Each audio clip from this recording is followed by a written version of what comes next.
¿Qué tal? ¿Cómo están? Un agrado saludarles a una nueva edición de Las Cartas sobre la Mesa, un programa de Infogate que desde hace más de 4 años le viene acompañando semana a semana para entregarles información, datos, análisis, opiniones, perspectiva de lo que viene a futuro tanto a nivel nacional como también internacional. Es un programa donde nos escuchamos, nos dejamos hablar y para que usted tenga tema y converse en su casa, en el living de su hogar, con sus conocidos, con su familia, incluso se puede incluso conversar por WhatsApp. Y qué maravilla eso que no haya habido WhatsApp, Instagram, Facebook por tantas horas, casi 6 horas. ¿Ya? Incluso descubrimos que algunos que podíamos conversar directamente y que el teléfono todavía funcionaba para poder escuchar a otra persona. Entonces, todo eso, para que usted lo converse, porque la democracia se construye en el diálogo, no en la confrontación. El diálogo para poder colocar los puntos de vista y estar en el mismo espacio, porque el mismo espacio es el que define el bien común y ese bien común lo definimos nosotros. Y en esa perspectiva, digamos, damos la bienvenida a nuestro panelista estable, a doña Bernarda. ¿Cómo estás, Bernarda? Gusto en saludarte, que está disfrutando, digamos, de los aires primaverales de Santiago. ¿Cómo estás? Estás muteada. Ah, ahí ya. Muy bien, Guillermo, muchas gracias. Efectivamente, aprovechando estos solcitos que no sabemos cuánto nos van a acompañar, esto del cambio climático nos tiene bien expectante a todos y a todas. Exactamente. Oye, felicitaciones por los aros, se ve muy bien. ¿Qué quiere que le diga? No, no sé bonito detalle, eso no pasa Muchas desapercibido en la gracias. pantalla. Ya. Y por supuesto, digamos, a nuestro periodista estrella que se pasea por la casa donde tanto se sufre, donde los pasillos de repente están vacíos, otras veces están llenos de comentarios respecto a lo que pasa en el país. Don Mario está ahí, ¿cómo está?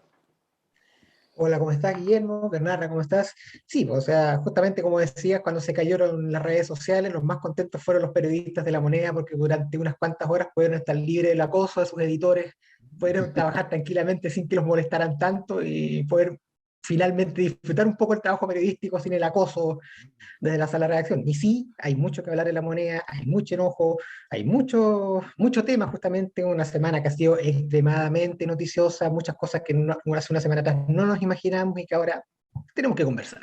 Así es. Nuestro programa Las Cartas sobre la Mesa se transmite por la cadena Mundo TV de la señal de cable del mundo desde Valparaíso allá en Quihue. También estamos en Telecauquén, en Ñublevisión y por supuesto en Radio Nunguén en Concepción, a quienes saludamos a todos los que nos siguen en directo cuando transmitimos este programa, como también a quienes ven las repeticiones, porque la verdad es que hay bastante tema interesante. Y por supuesto en todas nuestras plataformas sociales, Twitter, Facebook y YouTube. Bueno, ahora deberíamos agregar cuando funcionan. ¿Ya? Porque la verdad que hay que, que no al debe. Pero si usted nos manda un mail, le mandamos el link también para que pueda ver y escuchar nuestro programa. A ver, hay varios temas, digamos, interesantes. A nivel internacional, no, quizás solamente dejar anotado, está todo lo que es el avance de este proceso de relacionamiento, yo diría tenso, entre Estados Unidos y China, que ha involucrado a Reino Unido, a Australia, con lo que un pacto que se ha conocido como AUKUS. También está el Quad, que incluye a Japón dentro de todo ello, ¿ya? Y tiene que ver con el Indo-Pacífico respecto a lo que China ha realizado. China ha estado calladita con todo lo que es el Evergrande, que probablemente puede tener un impacto económico mundial y afectar también a Chile, en virtud de que sería algo parecido a la burbuja inmobiliaria del año 2008. Y todo el mundo está atento a todo eso y eso ha impactado en las finanzas internas y en la inflación, por supuesto, en el precio del dólar, entre varios otros factores. En Chile, uy, ¿para qué le digo? Ya no solamente tenemos proceso constituyente, sino que tenemos campañas electorales presidenciales con muchas perspectivas, la votación del cuarto retiro, todo lo que ha sido la forma continental, como un decreto que sacó Chile de respuesta que ha dado Argentina también en el Senado. Tenemos a su vez todo lo que viene por delante en términos de lo que es una acusación constitucional contra Sebastián Piñera. Y en esa perspectiva yo creo que hay bastante que decir. Bernarda, ¿cómo tú, porque el programa pasado decíamos que el octubre se venía complejo. ¿Qué Sí. tan complejo lo ves tú hoy día, Bernarda? O sea, ese octubre complejo que definíamos la semana pasada, agregamos un ingrediente nuevo que tiene que ver con los Pandora Papers y que claramente no solo afectan al presidente de Chile, sino también a otros famosillos del mundo. Pero lo que nos interesa a nosotros es que quien está acusado en Chile en este caso es nada más y nada menos que el presidente de la nación. Y eso es súper importante porque lo que nuevamente pone a Piñera en esto, en el escenario de los negocios y la política, ¿no? Y por lo tanto, en ese contexto es importante de conocer cuáles son los antecedentes que hay nuevos, que aparecen en este reportaje, que es de carácter internacional, ¿no? Con colaboración de periodistas chilenos, y que por lo tanto entonces pareciera ser que el accionar estuvo más bien en cómo se beneficiaba él económicamente de un accionar determinado, y en eso aparece entonces específicamente la termoeléctrica Dominga, ¿no? Así es. Y ahí tenemos harto yo digo que indagar, porque hay quienes plantean que no hay datos nuevos, y efectivamente hay datos nuevos, ¿no? Porque la investigación anterior estuvo por tema Exalmar, que topa de alguna manera, ¿no? Y que recordamos que ahí también la acusación te decía, tenía relación con información privilegiada, y que al mismo tiempo entonces cómo él se beneficiaba de esa información. En mismas situaciones ahora, ¿no? Y entonces nos pone a Chile en la palestra, y por otra parte en la palestra sobre una situación además de toda cuestionable. Y aquí lo más relevante, a mi juicio, Guillermo y Mario, dice relación con la ética. Yo creo que aquí hay un tema tremendamente relevante, porque judicialmente los datos son desde el año 2017, por lo tanto estarían como prescrito para hacer persecución legal. No obstante que hay un tema con la política, con la ética, con la corrupción, ¿no? Y que por lo tanto entonces, ¿cuán responsables somos todos y todas los que estamos en política? Sin duda todavía más, pero el presidente de la República. Entonces, vamos a estar hasta cuándo Chile, ¿no? Está en manos de especuladores. A mí me pasa, yo me pregunto eso, ¿no? Me lo pregunto en función, digamos, de cómo se usa el espacio del servicio público para especulación personal y justamente enriquecimiento personal. Yo creo que ahí hay un temazo que abrir, Guillermo y Mario. Mario, para ti, ¿cómo ves el escenario político de nuestro querido país? Estamos esperando todo esto, el ingreso del diputado Leonardo Soto, que nos va a acompañar para poder ver justamente esta perspectiva que ha comentado Bernarda. Mario. Mira, el tema en la moneda cayó realmente como bomba, porque definitivamente los tomó por sorpresa, porque para ellos era un tema cerrado. Justamente como dice Bernarda, que hay un tema de relacionamiento del empresariado con el poder que no ha sido muy bien aquilatado en ese sentido, y que años atrás justamente ya se le hacía hincapié en la alianza, en la actual alianza oficialista, cuando eligieron nuevamente a Piñera como candidato, pero para ellos en ese momento el tema del Piñera empresario estaba absolutamente, por decirlo de alguna forma, indexado. O sea, era algo que literalmente, en palabras de algunos políticos de esa época, le resbalaba, porque ¿qué más le podían hacer? O sea, un punto más, un punto menos, ya a Piñera ya no le afectaba, pero justamente ese tema de ese rol del empresario político es justamente lo que más ha afectado a Sebastián Piñera a lo largo de su gobierno, y especialmente durante los últimos 2 años, cuando de hecho las aguas dentro de todo el problema, de toda la crisis que ha pasado en el país, se habían empezado a aquietar. El tema del Piñera empresario justamente hundió las perspectivas del gobierno de poder tranquilizarse, y le abría cada vez más flanco. Y ahora con este último, ni qué decir. De hecho, en la moneda la molestia es bastante grande. Ellos insisten, como decía Bernarda, en este tema de que no hay nada nuevo, de que ya son temas que están absolutamente oleados y sacramentados, que está cerrado judicialmente. Sacan el ejemplo de que el diputado Gutiérrez fue obligado a pagar las costas del juicio que él mismo había iniciado, pero la molestia interna dentro de los asesores, dentro de los mismos ministros, ha sido bastante grande, y han amenazado directamente en las conversaciones de pasillo diciendo que la oposición cuando llega al gobierno, de hecho lo están dando ya prácticamente por cerrado, que a contar del año 2022 va a estar la oposición en el gobierno y sea probablemente Boric, las cosas no se las van a hacer fácil. ¿Mm? Están prácticamente hablando de una verdadera vendetta, en el sentido de que si a nosotros nos han sacado todos estos trapitos al sol, nosotros también vamos a hacer lo mismo con ellos, no los vamos a dejar gobernar tranquilos. Entonces ya es una acción, ya una polarización dentro de la moneda que se nota. Era cosa de ver al ministro vocero de gobierno, Jaime Belolio, prácticamente perder las casillas cuando hacía la defensa del presidente Piñera, el punto de prensa que dio, bueno, los dos puntos de prensa que dio, porque fue uno el lunes en la tarde y otro el martes en la mañana, bastante molesto cuando se le insistía con ciertas preguntas. O sea, estuvo básicamente a punto de perder el punto, molesto, enojadísimo, acusando a la oposición de aprovechamiento político, de ir contra las instituciones republicanas, de poco más que atentar contra el orden público en este tipo de acusaciones, por lo cual no podemos esperar que, por lo menos de parte de la moneda, la reacción sea muy calmada o muy pasiva en todo este proceso de acusación constitucional que está levantando la oposición. Vamos a tener que ver justamente cómo hacer el proceso de defensa cuando esto se lleva adelante en el Congreso. A ver, ya le damos la bienvenida, digamos, a diputado Leonardo Soto, del Partido Socialista, diputado, pero que agrado tenerlo nuevamente acá en las cartas sobre la mesa. Muy buenos días, ¿cómo están? Gracias por la invitación. Saludar a todos los integrantes del panel. Leonardo, bueno, estábamos ya, como escuchaste, empezamos viendo lo que estaba este complejo escenario político acá en Chile, y sin lugar a duda lo que resalta es la acusación constitucional. Primero quiero pedirte quizás algo más descriptivo de educación cívica. Digamos, presentada la acusación constitucional, ¿cuáles son los pasos que siguen y los tiempos que están involucrados para poder hacer el cruce con la campaña presidencial y cuánto puede afectar todo eso?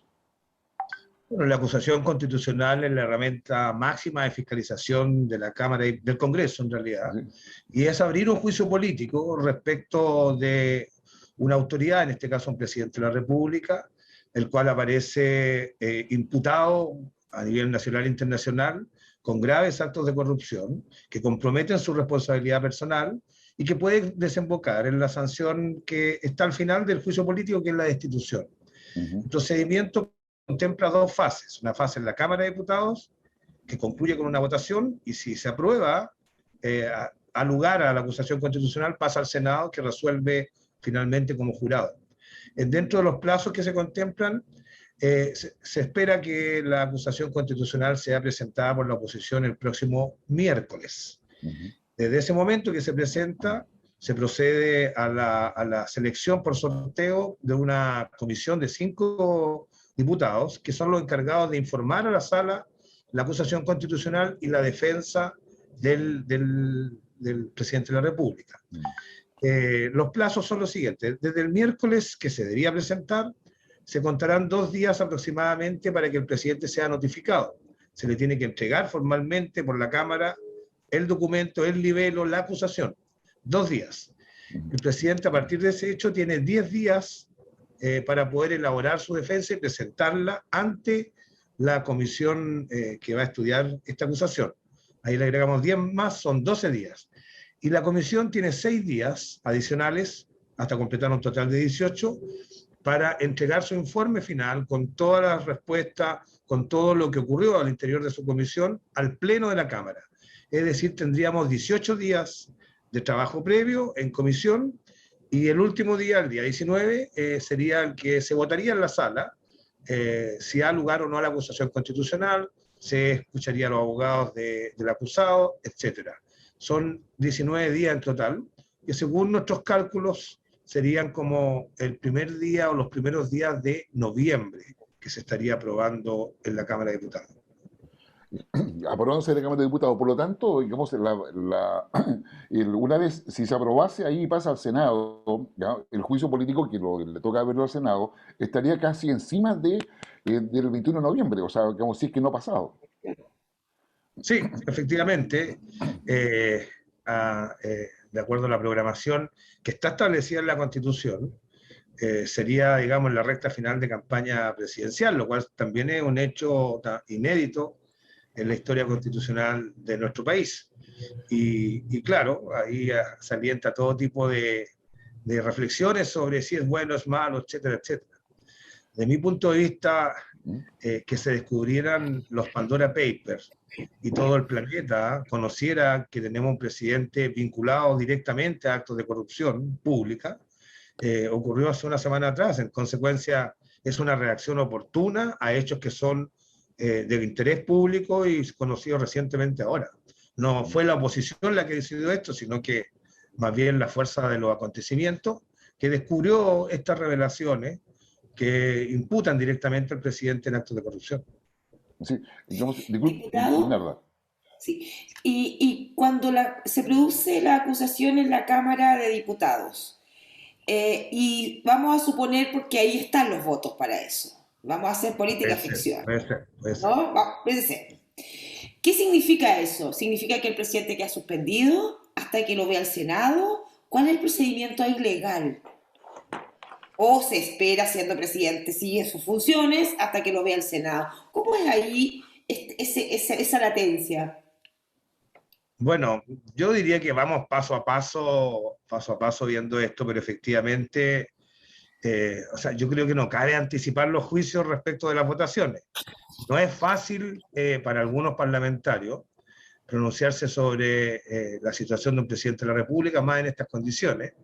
Así que yo no daría por sentado nada, sino que más bien pondría interés en los fundamentos de la acusación constitucional, de qué manera se involucra la oposición, el hecho nuevo que pareciera que puede existir de que van a haber parlamentarios de derecha, oficialistas que se estarían sumando a la acusación constitucional.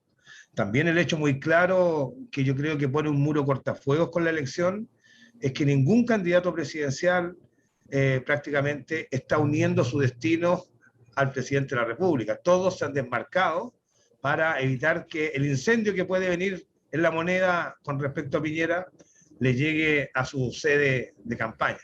Así que, nada, simplemente efectivamente podría quedar suspendido si es que hay aprobación, pero vámonos paso a paso, vámonos paso a paso. Sí, sí.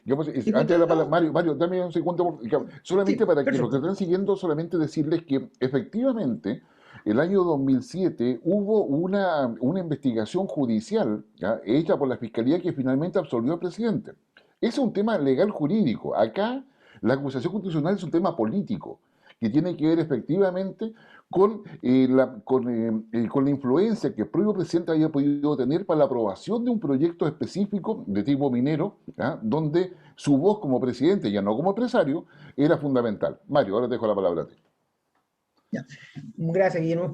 Diputado, una de las cosas que se discutió bastante a principio de semana era, y que lo puso públicamente a la palestra el diputado demócrata cristiano Matías Walker, ¿por qué no se inició con una comisión investigadora y se pasó directamente a la acusación constitucional? Tomando en cuenta que todavía, más allá que hayan salido hechos, existía la duda, para algunos razonable, para otros no, de que estos nuevos hechos efectivamente fueran causal suficiente para emprender una acusación constitucional. Bueno, la comisión investigadora, la formación de comisiones investigadoras también es una facultad fiscalizadora importante de la Cámara de Diputados, pero yo creo que se dejó de lado en esta oportunidad por varias razones. La primera es que las comisiones investigadoras tienen una baja eficacia. Prácticamente es voluntario para los funcionarios de gobierno ir a estas comisiones investigadoras a responder las preguntas que hagan los parlamentarios. Y en muchas ocasiones, basta ver todos los casos de corrupción en las Fuerzas Armadas y Carabineros, simplemente o no van las altas autoridades de gobierno o simplemente dan respuesta evasiva. Si le agregamos que los hechos de corrupción que se le imputan al presidente ocurrieron en el extranjero, en un paraíso fiscal, en las Islas Vírgenes Británicas, donde Chile evidentemente no tiene jurisdicción, y lo hicieron precisamente para ocultarlo a la institucionalidad chilena, es que la eficacia que pudiera haber tenido una comisión investigadora respecto a los hechos es muy baja.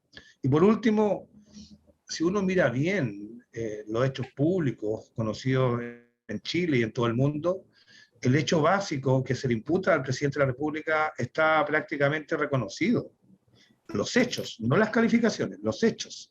O sea, representantes de su fortuna se juntaron con el presidente del Grupo Penta, señor Délano, en un paraíso fiscal fuera de nuestra frontera, y celebraron un contrato a través del cual el presidente Piñera vendió su parte en un proyecto minero llamado Dominga, que está proyectado en la cuarta región, por varios centenares de millones de dólares, y se estableció una cláusula que está escrita y es formal, y es un documento que todos pueden consultar, donde se compromete facultades presidenciales, donde una de las partes, la que representa al presidente Piñera, se le pone precio, negocia y vende, digo vende porque tiene asociado a recibir un precio, 10 millones de dólares, vende la atribución presidencial de proteger un santuario de naturaleza ubicado en el sector de La Higuera, en el mismo lugar donde está el proyecto minero.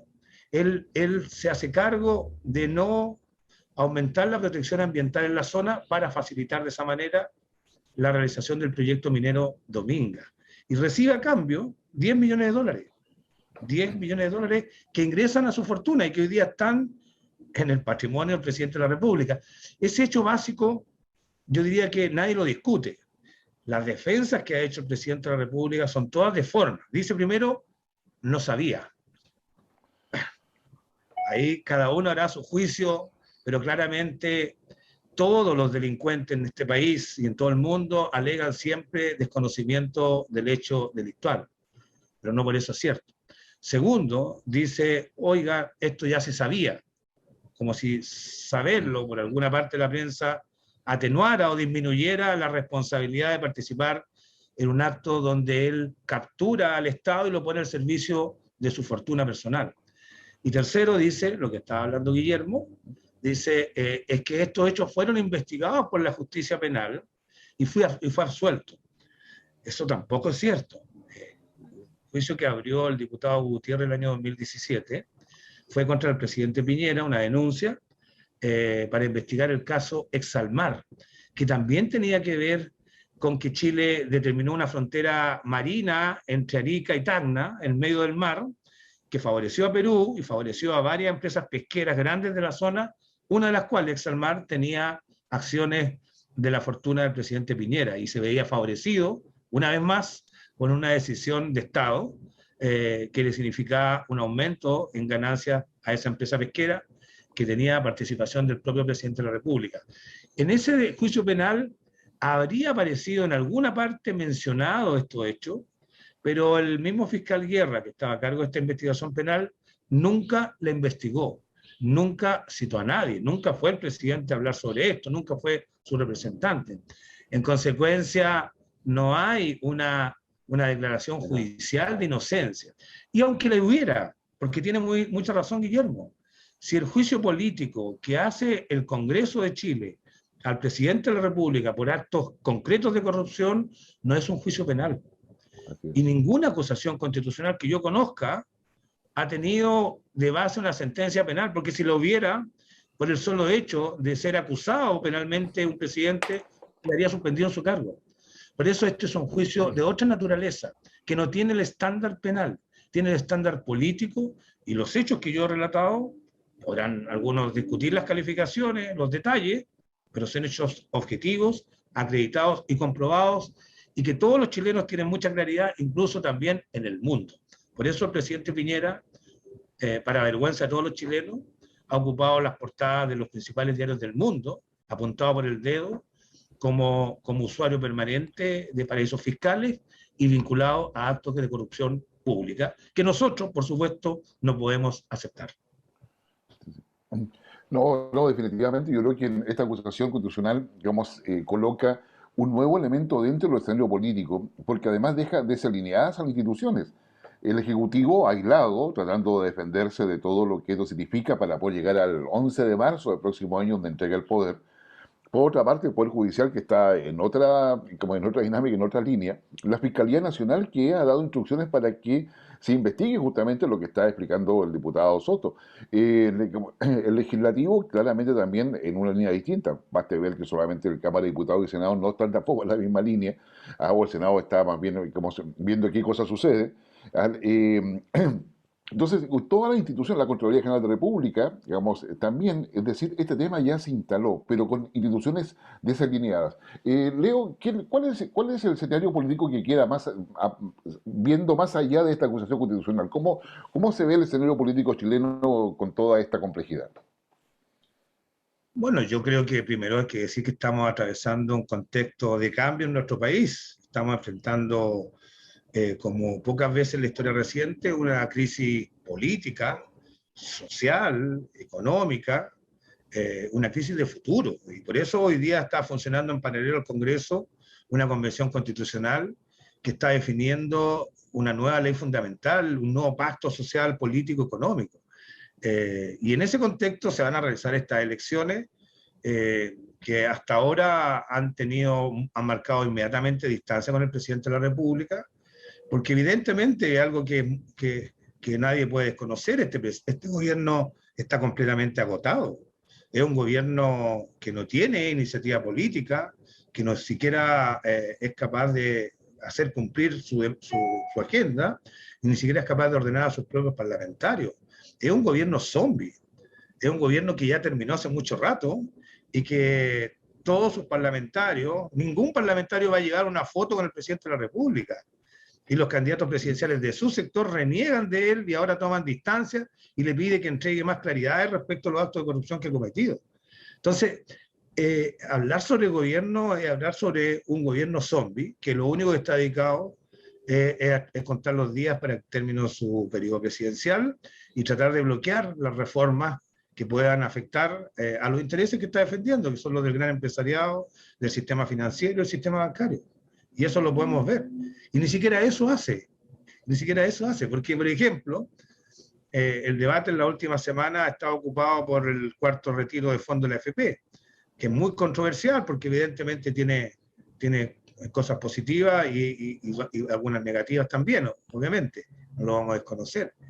Pero el gobierno, este gobierno, el sistema presidencial, pudo haber parado todos estos retiros.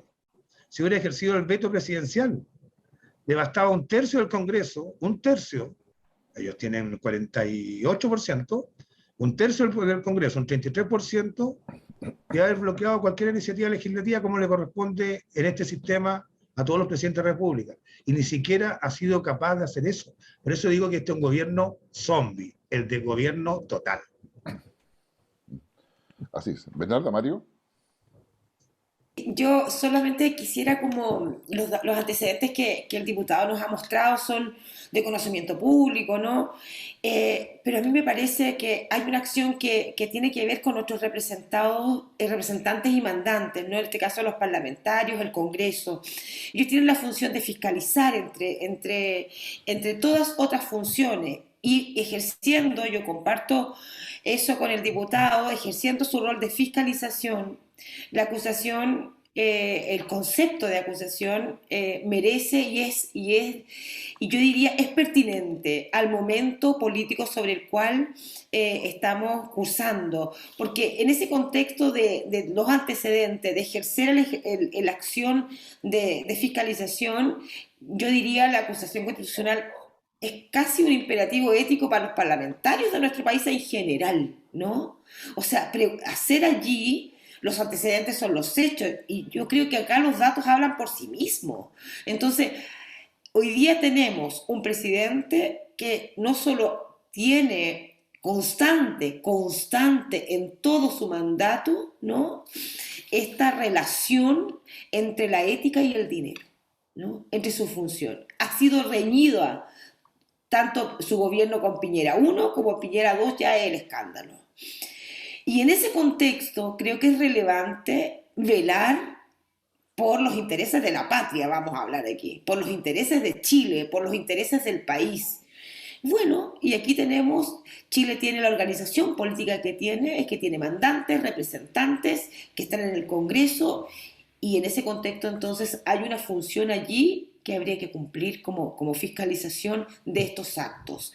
Y bueno, los antecedentes tendrán que ser fundamentados, dialogados ahí. Nosotros tenemos un espacio de discusión y deliberación en el Parlamento, por lo tanto, creo que es relevante estar atento a esto. Yo creo que en ese contexto, Mario, Guillermo y diputado, creo que corresponde en función, digamos, de explorar esa posibilidad, porque creo que es relevante para el país. El país no se merece, Chile no se merece tener presidentes especuladores.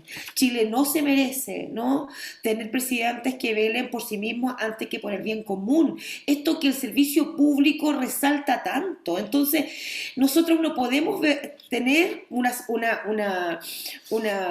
un manto de duda ante esto. Los datos son los que son, los hechos son los que son, y frente a esos hechos, yo les pido como ciudadana a los parlamentarios que actúen sobre esos hechos. Y la acción que tienen está delimitada de acuerdo a las funciones que cumplen, y la fiscalización está dentro de ella. Entonces, en ese sentido creo que es relevante porque despeja dudas, porque después del 18 de octubre Chile se cansó de muchas cosas, ¿no? De tolerar muchas cosas, y hoy día necesitamos ser transparentes con el país, y lo que ha sucedido justamente está en el lado de la no transparencia, en el lado de la oscuridad, de lo que llaman opacidad, ¿no? Entonces creo que es importante una responsabilidad política y por justicia finalmente. Yo creo que necesitamos un acto de justicia frente a estos hechos que en un año de pandemia donde chilenos y chilenas lo hemos pasado no bien del todo, ¿no? Desde diferentes ámbitos. A personas les ha tocado más lo económico, otros la salud, otros la salud mental. Entonces, sin duda que ha sido momentos complejos, y creo que Chile se merece y nos merecemos, ¿no? Un presidente distinto y gente que nos gobierne, que tenga justamente el ojo y que tenga justamente sus opciones y sus acciones en el beneficio público y en el beneficio del país. Eso diría Guillermo. Ok, muchas gracias, Bernarda. Mario. Mira, aprovechando, Bernardo hizo un excelente resumen de lo que nosotros esperamos como ciudadanos de este proceso de acusación constitucional y de las tareas que tienen que enfrentar y que está enfrentando el Congreso. Justamente el diputado usted mencionaba dentro de sus palabras lo que es el tema del cuarto retiro y cómo está afectado ese tema, cómo estamos avanzando. ¿Cómo ha sido la discusión al respecto del cuarto retiro, tomando en cuenta la búsqueda de votos dentro del oficialismo para poder sacarlo adelante? Está justamente la duda, antes se hablaba, antes de todo este tema de los Pandora Papers, de que el oficialismo tenía la posibilidad cierta de bloquear el cuarto retiro en el Senado. Ahora con esto, con muchos comentarios que han salido al respecto, con el tema de lo que ha sido las propias intervenciones del candidato Sebastián Sichel, pareciera que no está tan claro. ¿Qué perspectivas le ve al tema del cuarto retiro para que se concrete o definitivamente pueda quedar en el camino el proyecto? Una aclaración antes de contestarte, a Bernarda, que del momento que se apruebe la acusación en la Cámara de Diputados y pasa al Senado, respecto al presidente de la República, él puede continuar en funciones, a diferencia de cuando las acusaciones son favorables en la Cámara en contra de ministros de Estado. Ahí ellos quedan suspendidos. Lo que pasa es que hicimos una modificación constitucional donde agregamos al gobernador regional, que es un cargo nuevo, y se homologó al gobernador regional con el presidente. Es decir, en esos dos casos, aprobada la acusación en la Cámara, no por ese solo hecho pasan a quedar suspendidos sus cargos. Pueden continuar, pero con arraigo nacional. No pueden salir del país, salvo que tengan acuerdo del Congreso. Ese es el punto sobre el que quería ser bien preciso y lo acabo de ver. Respecto del cuarto retiro, bueno, ahí tenemos otro caso, digamos, que tiene que ver con que el Estado no ha sido capaz de generarle a todos los chilenos un sistema de seguridad social, un sistema de previsión social que les garantice pensiones justas y dignas.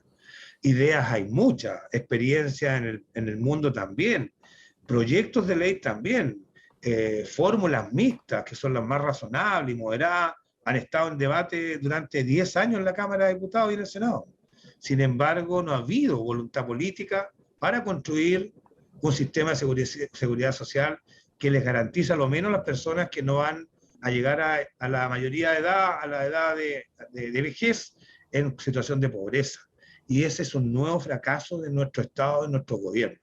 Dicho eso, cuarto retiro avanzó en la Cámara con una votación muy estrecha, llegó al Senado, se esperaba por los anuncios previos de varios senadores de que iba a tener el camino con muchos obstáculos, pero bueno, nuevamente la prensa, ya no Pandora Papers, sino que ahora la prensa nacional, reveló antecedentes que fueron clave para muchos parlamentarios, diputados y senadores para tomar la decisión de aprobar el cuarto retiro, que fue que se conoció que los mismos ministros, exministras, subsecretarios, subsecretarias, que encabezan la oposición y el bloqueo al proyecto de cuarto retiro de fondo, y todos los anteriores, resultó que ellos en una decisión personal, habían hecho uso de los retiros de fondos. Y ahí está el ministro de Hacienda, señor Cerda, la ex ministra Smith, de la Mujer, la ex subsecretaria Martorell, y muchos otros más, incluyendo al candidato Sebastián Sichel, todos aquellos que le dicen todos los días a los chilenos que esta es una mala política para todos, pero parece que por el retiro ellos consideran que es una buena política para ellos. Y segundo, le piden a todos los parlamentarios que si lo van a aprobar, se les cobre impuestos a los trabajadores que hacen uso de este retiro de fondos de su ahorro previsional, pero ellos lo retiraron probablemente sin tener muchas necesidades, sin pagar un peso de impuestos. Entonces, esa disociación entre lo que se dice y lo que se hace, esa incoherencia, la verdad que produce indignación a todos los chilenos, porque uno espera que las autoridades públicas tengan una conducta coherente, consecuente, ojalá ejemplar, y lo que ven es todo lo contrario, y lo que deja estar luz es que básicamente no defienden ni siquiera sus propias convicciones, defienden los intereses del sistema bancario, del sistema AFP, etc. Y eso ha hecho que muchos parlamentarios legítimamente, sobre todo derecha, que nos apoyaban este proyecto Cuarto Retiro, digan: ¿por qué me piden a mí, parlamentario, que me inmole votando en contra de un cuarto retiro, cuando los que me impulsan a hacerlo, en privado, ellos lo retiran sin ningún pago de impuestos? Bueno, cosas de la política chilena que tiene, creo yo, al Senado hoy día prácticamente con todos los votos necesarios para aprobar el proyecto de cuarto retiro, para alegría de muchas personas que necesitan estos recursos. Sí. Efectivamente, Cuarto Retiro finalmente se va a zanjar en el Senado, pero no ha ocupado parte importante de lo que es, digamos, la agenda política en lo que va corrido de este año. Entre los otros temas que hoy día preocupan es la fragmentación de los partidos políticos y cómo van a enfrentar las parlamentarias, porque finalmente, independiente de quién sea presidente, ya vemos serios problemas en el Congreso para ponerse de acuerdo, tanto la oposición como el gobierno, digamos. Es decir, digamos, hay una discusión inmensa. ¿Cómo lo ves tú para adelante? Digamos, yo sé que tú tienes un domicilio conocido político, ¿ya? Pero sin lugar a dudas, las dificultades para ponerse de acuerdo en el Congreso son, yo creo que son un gran desafío a futuro. ¿De qué depende eso en realidad? A ver, lo primero es anticipar algo que tú lo estás viendo. El próximo gobierno va a ser un caos, porque va a haber probablemente un presidente o presidenta que sea elegido en segunda vuelta, lo que significa que en primera vuelta no obtuvo el 50%, y todos indican que el que más votos sacaría sería alrededor de un 30%. Entonces tú vas a tener un presidente que en las elecciones en primera vuelta tuvo al 70% de los chilenos en contra, o con otros candidatos, y que gana en segunda vuelta por menor participación o por lo que sea. Pero va a ser un gobierno, un presidente que no va a tener los respaldos iniciales que han tenido los anteriores. Y segundo, ese presidente o presidenta va a tener una lista de parlamentarios afines, leales a su proyecto político, que va a ser inferior incluso al 30% que saque en primera vuelta. Creo que saque tanta votación un proyecto, una lista parlamentaria. Va a tener un 20% y va a elegir probablemente a lo más un 30% del Parlamento. Entonces va a ser un presidente en minoría y con bancadas parlamentarias en minoría. Y va a tener que tener mucha capacidad de diálogo, mucha capacidad de acuerdo para poder sacar su agenda adelante con bancadas parlamentarias y liderazgos que no estuvieron con ellos. Y el problema es que hoy día en ninguna candidatura habla de eso. Todos hablan de ir a enfrentarse, a hacer gallitos, a tratar de imponer proyectos de ley, conseguir mayoría, no sé cómo. Si la esencia del sistema político democrático precisamente es ponerse de acuerdo entre personas que piensan diferente. Nada, ni nadie hoy día está hablando de eso, lo que augura que va a ser una repetición del caos y de la efervescencia política y de la estridencia y de los dimes y diretes, probablemente, ojalá que me equivoque, sin avanzar mucho en favor de las soluciones y las respuestas que necesitan los problemas de los chilenos, que a esta altura pareciera que no son lo primordial en los procesos políticos que vienen. Sí, no, es así, así Yo tengo que tener una cosa ahí, Guillermo. Por favor. El diputado, justamente nos pone ese panorama que para muchos quizás puede sonar bastante complejo. Ahora, esa complejidad, ¿cómo se profundiza aún más quizás en términos negativos o positivos, eso es justamente lo que me gustaría saber, respecto a lo que disponga la Convención Constitucional, lo que está estudiando con muchas de las medidas que se están, ya que están anticipando un poco de lo que va a estar dentro de la discusión del articulado, que se habla, por ejemplo, de que el Parlamento pasa a ser unicameral, que se habla de que quizás las disposiciones obliguen a que el próximo presidente pueda eventualmente acortar su mandato de 4 a 2 años, entre muchas otras disposiciones, por ejemplo, también el tema de los plebiscitos dirimentes, que también van a agitar aguas en lo que va a ser el primer año de gobierno Mm. de la nueva administración, si es que finalmente se aprueban, porque obviamente hay un trabajo del Congreso que tendría que aprobar reformas constitucionales. Entonces, ¿cómo se ve justamente la estabilidad nacional agregando este otro punto? Bueno, estamos hoy día en un proceso de redefinición de la estabilidad institucional. Hoy día no estamos en un proceso de fortaleza o robustez institucional. Eh, Llevamos 1 año y medio desde el estallido social. El desplome de la credibilidad y la confianza en nuestras instituciones democráticas no tiene parangón en la historia reciente.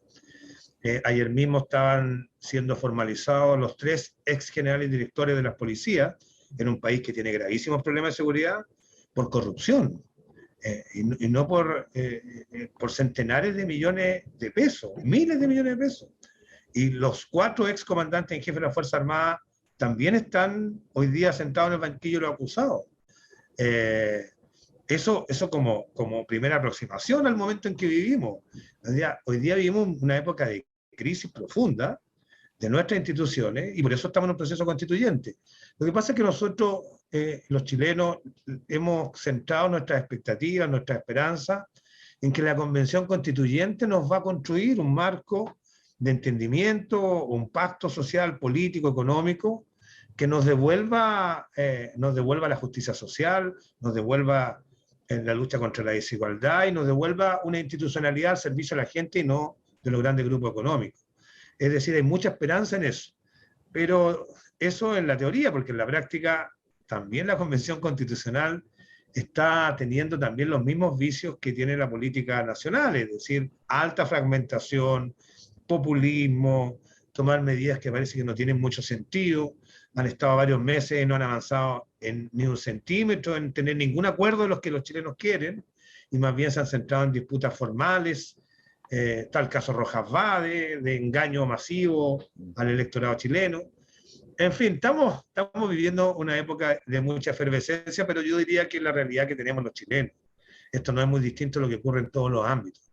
Y tenemos que trabajar mucho, esmerarnos para que la Convención Constitucional sea capaz, por ejemplo, de construir un sistema político estable, que esa es la labor ese es el producto que debería surgir de la Convención Constitucional.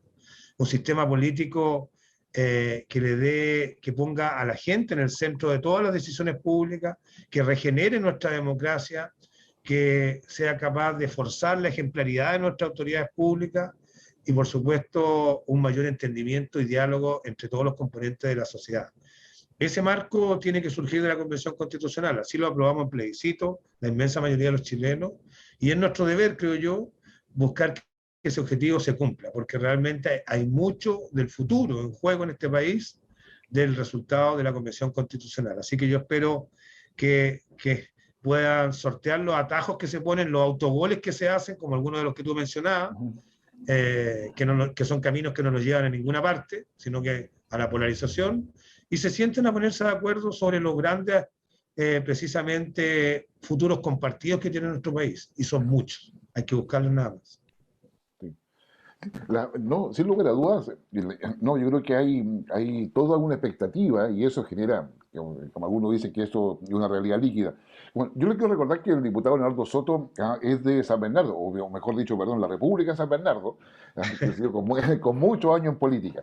Pero también él como diputado está en comisiones permanentes en el Congreso, porque el Congreso funciona, y esto es un poco de educación cívica, mediante comisiones que son las que estudian los proyectos de ley, y luego se va a votación al plenario, y así es la elaboración de las leyes, que no lo voy a explicar acá, pero está, y en una comisión en que él está, él es la de zona extrema y antártica chilena. ¿ya? Entonces, no te puedo dejar de preguntar, bueno, ¿qué pasa con la plataforma continental? Acaba el Senado argentino de poder hacer una votación rechazando lo que hizo Chile. ¿Ah? ¿Cómo ves tú el tema dentro de esta discusión parlamentaria respecto a un tema que todos consideramos que es un tema país? Bueno, como si no tuviéramos suficientes problemas internos. Ahora tenemos algunos roces con nuestros amigos argentinos respecto a la plataforma continental y su proyección hacia el mar, y un poco en la búsqueda de las definiciones de las fronteras marítimas en las zonas extremas. Mira, la verdad que todo lo que tiene que ver con la Antártida y la Antártica chilena son temas que son territorios en disputa. Hoy día existe un tratado antártico que les da proyección a los distintos países, y en el cono sur, tú ves el final del mapa de Sudamérica, hay dos países, Chile y Argentina, que se proyectan marítimamente hacia el sur, hasta el polo sur, pero se proyectan superponiéndose. En consecuencia, hay ahí un historial de diferencias que no se van a poder resolver con toda claridad, y son territorios en disputa que frecuentemente aparecen intermitentemente en los debates públicos, pero yo creo que no van a constituir un elemento que pueda afectar de manera importante las relaciones chileno-argentinas. Nosotros hemos resuelto gran parte de los límites terrestres y de todos los conflictos que hay vinculados a las fronteras terrestres de buena forma. Estuvimos a punto de ir a la guerra en los 80, pero después de eso volvió la sensación, junto con volver la democracia, volvió la sensatez a nuestros países, y se han ido resolviendo todos los problemas. Yo no tengo ninguna duda que este problema también se va a resolver. Sí. Bueno, así, digamos, así esperamos. Finalmente estamos Chile ha tomado posición, también lo ha hecho Argentina, y hay todo un proceso por delante que va a ser relevante como en todo lo que es el despliegue de política exterior que tenga el próximo gobierno. Bernarda. Sí, yo solo quisiera como reforzar la idea de que ha dicho el diputado que tiene que ver con la Convención Constitucional. Yo discrepo un poco como de que no haya trabajado en cosas que le preocupan a Chile. Yo creo que efectivamente en 3 meses tiene un marco regulatorio interno que me parece loable en el tiempo que lo han sacado, y que se está votando ahora el último reglamento que tiene que ver con participación, y donde justamente Mario planteaba la votación que tuvo ayer, el plebiscito del IMENTE, ¿no? Yo creo que efectivamente estamos en una crisis, pero siempre las crisis son relevantes porque nace algo nuevo, ¿no? Algo que puede gustar, no gustar, pero es distinto a lo que estaba. Y eso es mi esperanza que yo tengo en la convención, y creo que lo que están haciendo de allí, a lo menos lo que se dibuja en términos reglamentarios, internos, porque tenemos que también decirle a nuestros auditores que todavía no se ha empezado a escribir nada de la nueva constitución, eso creo que se empezará a votar en las próximas semanas. Hay un día, el 18 de octubre, habló el vicepresidente que es posible que de la convención que sea ese el día en que se inicie. También decir que en este contexto es relevante los marcos que se han dado, y el plebiscito del IMENTE para mí me resulta de toda importancia para la ciudadanía, ¿no? Queremos más participación, queremos que la gente efectiva, que el soberano se exprese. Bueno, yo no le tendría miedo al soberano, ¿no? Ahora, tendremos que manejar cuándo, cómo, reglamentariamente ordenarlo. Yo creo que más participación fortalece las democracias, nos hace partícipe de la toma de decisiones. Y yo en ese contexto, claro, no tenemos experiencia como país. Tendremos que aprender a hacerlo. ¿No? Tendremos que aprender a confiar en nuestra gente, en el pueblo, en esa gente que se expresó. Yo creo que es relevante redefinir las confianzas, ¿no? Y al mismo tiempo apostar a que hay una sabiduría de nuestro pueblo que efectivamente camina hacia cómo quiere más derecho por una parte, ¿no? Que tiene que ver con resguardar esos derechos en educación, salud, vivienda, etcétera, y por otro lado también en que se le tomen en cuenta a partir de sus opiniones, y los mecanismos de participación allí son relevantes. Nosotros no hemos tenido una democracia participativa, hemos estado más enmarcados en lo electoral, ¿no? Y nos preguntan la opinión cada 4 años en diferentes ámbitos. Creo que es relevante concebir a un ciudadano también desde un lugar distinto, y eso nos convoca a todos los políticos, ¿no? A quienes participamos de la política, también a tener confianza en nosotros y en los otros con los que trabajamos y hacemos que este país pueda ser distinto y pueda crecer en función, digamos, de pensar una mejora justamente para todos y para todas. Eso yo diría. Gracias, Bernarda. Mario. Ahí sí. Ahí sí. Bueno, justamente el tema de convención, aparte de todo lo que involucra al gobierno, al presidente, lo que le queda de mandato, es lo que nos está llevando, lo que nos va a llevar la agenda en estos momentos. Hay justamente mucha discusión, el tema de que Vamos por Chile está anunciando llevar posiblemente el tema de los plebiscitos dirimentes a la Corte Suprema porque lo considera absolutamente inconstitucional. Es una pelea que se va a tener que dar en estas 2 semanas, justamente lo que hemos hablado previamente, que octubre se ha transformado en una semana muy noticiosa y trascendental para lo que se viene para el país en adelante.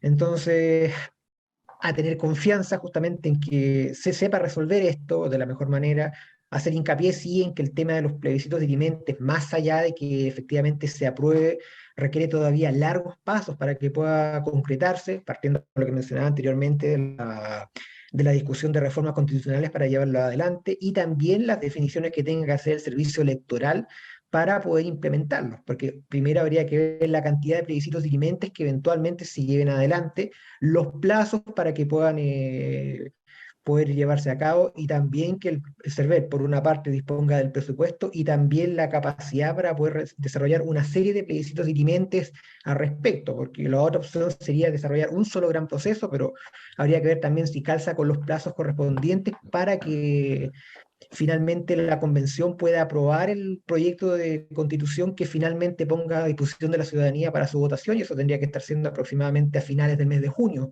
tener ese proyecto ya en mano para poder empezar ya la discusión para su aprobación o rechazo por la ciudadanía en el plebiscito final de salida. Confianza en que el proceso efectivamente siga adelante y que se respeten los marcos también en los cuales el proceso se inició, más allá de que haya que hacer los ajustes necesarios para el respecto. Oye, Guillermo, por sobre el mismo tema, el plebiscito dirimente, yo también tengo, al igual que Bernarda, una valoración positiva del trabajo de la Convención Constitucional. Partieron de manera bien caótica, pero yo creo que el debate se ha ido ordenando y han sacado en poco tiempo un conjunto de reglas de procedimiento que siempre son un objetivo bien difícil de alcanzar. La Asamblea Constituyente de Bolivia, que elaboró la Constitución actual, estuvo cerca de un año tratando de ponerse de acuerdo en las reglas y no lo lograron. Hubo muchos problemas y bueno, Chile lo logró en poco tiempo, pero no por eso uno tiene que valorar todo lo que hicieron.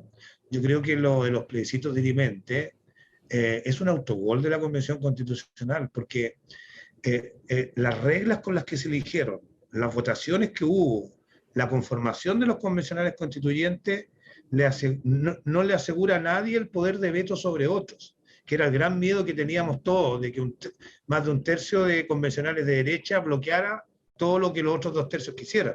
Bueno, la derecha sacó mucho menos de 2 tercios, y nadie tiene la capacidad de veto sobre otro, y lo único que tienen que ponerse de acuerdo es sentarse y decidir qué va a ser el texto de la Constitución, y tienen las reglas para hacerlo, y si no se ponen de acuerdo, como es una hoja en blanco la que está detrás, simplemente va a quedar para decisión legislativa del futuro Congreso, el que se elija después de la Convención Constitucional.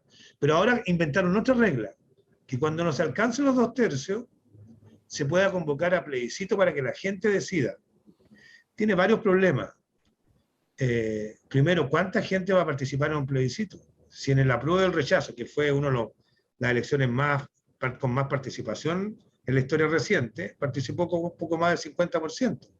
Entonces, en un plebiscito dirimente que participe un 40, un 30, un 20 o menos, que son temas a veces bien complejos, va a tener la legitimidad para decir, oye, esto tiene que ir en la Constitución. ¿Quién va a convocar? ¿Cómo van a hacer las leyes para eso si ellos no tienen capacidades ni atribuciones legislativas? Entonces, creo yo que están produciendo un distractor, están buscando una excusa algunos para evitar ponerse de acuerdo en el contenido de la Constitución. No va a haber mucho incentivo para constituyentes de llegar a acuerdos y redactarla rápidamente, o los 9 meses que quedan, si es que siempre van a tener alternativa o van a pensar que pueden tener la alternativa de un plebiscito dirimente. Yo creo que están restándose su propio trabajo y olvidan a veces los 155 constituyentes que ellos fueron elegidos con altas votaciones para redactar la Constitución. Y por último, si uno dijera, bueno, el plebiscito igual es participativo, aunque participa el 30%, son los ciudadanos los que deciden. Sí, pero es una parte de los ciudadanos. Mañana cambia la opinión pública, se gana 50+1 y pasa a ser 49% la postura que ganó en el plebiscito, habría que hacer otro plebiscito. Entonces, yo creo que se necesita creer en la institucionalidad que creamos, se necesita creer en las capacidades que tienen los constituyentes y ellos tienen que encontrar la fórmula del nuevo pacto social, político, económico, sin excusas, sin distracciones. Sí, no, definitivamente. Oye, se nos ha ido pasando la hora, pero de forma muy rápida. En términos muy breves, Leo, porque nos quedan, créeme que segundos, pero tú has sido un hombre de partido político desde pequeño. Es decir, tienes una larga trayectoria al interior del Partido Socialista. Y te quiero preguntar, o sea, los partidos hoy día están en cuestionamiento. ¿Cuáles son los 3 desafíos que tienen hoy día los partidos políticos para poder recuperar esa confianza con la ciudadanía? Un poco para poder, digamos, ir colocando temas de discusión, porque finalmente los partidos lo hacen los ciudadanos que les gusta la política. Digamos, ¿cuáles serían sus 3 desafíos? Bueno, la crisis de los partidos políticos es de toda la política y de todas las instituciones democráticas representativas. Y se destruyó la confianza en la política por cosas como la que hoy día va a ser acusado el presidente Piñera y el financiamiento ilegal de campaña. No nos olvidemos de eso. Bueno, lo primero, el desafío de la política en general, sin duda tiene que ver con modernizar y entregar mayores herramientas de control institucional a la actividad política. No pueden haber emprendimientos políticos electorales como los que hemos conocido, Parisi, Feliz y Forrado, que arman su grupo cerrado y con cargo a la devolución de votos construyen opciones políticas que no son reales. Tiene que hacerse una revisión del financiamiento de campaña. Yo creo que es mucho el dinero que el Estado coloca en las instituciones públicas y creo yo que está haciendo un incentivo que está favoreciendo la corrupción. Y tercero, tiene que haber mayor transparencia completa en la manera en que se gestionan los partidos políticos. Ahí, al interior de estas organizaciones, se producen presiones de lobistas, se producen interferencias de intereses de todo tipo, económicos, y que es necesario transparentar con total claridad. Y por último, se necesita mucha formación cívica. Nosotros pasamos décadas de un apagón cívico donde ni siquiera había este tipo de formación en la escuela, y nosotros tenemos que hacernos cargo de cerrar esa brecha de desinformación cívica con todos los chilenos. Es la única manera, creo yo, de comenzar a fortalecer nuestro sistema político. Muchas gracias, Leonardo Soto, diputado por tu distrito es el 14, el 14, el 14. Muchas gracias por estar con nosotros, muchas gracias por tu opinión y perspectivas. Igualmente, muchas gracias Mario Stay, Bernarda Pérez, por acompañarnos en esta nueva edición de las Cartas sobre la Mesa, que les recuerdo la pueden ver por Mundo TV, desde Valparaíso Yanquihue, por Telecauquenes, Ñublevisión, también Radio Nunguén de Concepción, y por todas las plataformas de Twitter, Facebook y YouTube, cuando funcionan. La verdad es que hay que decirlo de esa manera.